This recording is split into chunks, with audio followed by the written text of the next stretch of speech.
Hanggang ngayon, hindi pa rin nagsosorry si Kim Chu kay Riza Madison sa bad joke niyang binitiwan sa It's Showtime. Ikinumpara ni Kim sa ghost character na si Lotus Fit si Riza May kaya dismayado ang mga fans.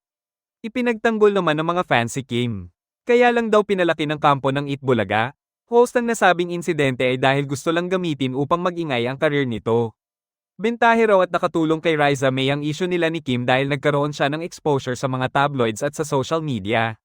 Hindi naman daw dating napapansin ng mga viewers ng Itbulaga si Riza May. Sumikat siya dahil marami ang naaawa at nakikisimpatya sa kanya. Well, dahil sa pananahimik ni Riza May ay mas marami ang humanga sa kanya. Patunay na habang inaapi si Aling Maliit ay dumarating ang swerte sa kanya.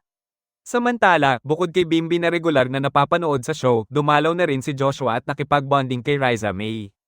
Tuwang-tuwa ang studio audience at mga televiewers na makitang nagkakasama sina Riza May, Bimbi at Joshua.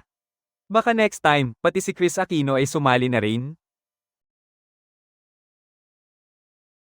Hanggang ngayon, hindi pa rin nagsosorry si Kim Chu kay Riza Madison sa bad joke niyang binitiwan sa It's Showtime.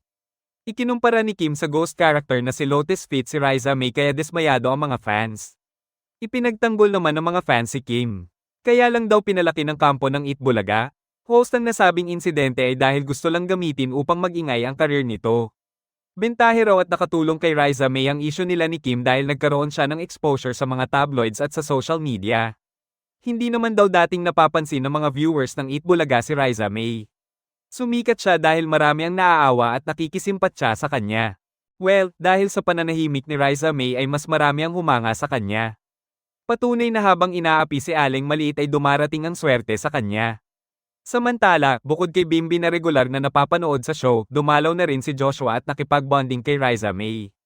Tuwang-tuwa ang studio audience at mga televiewers na makitang nagkakasama sina Riza May, Bimbi at Joshua. Baka next time, pati si Chris Aquino ay sumali na rin?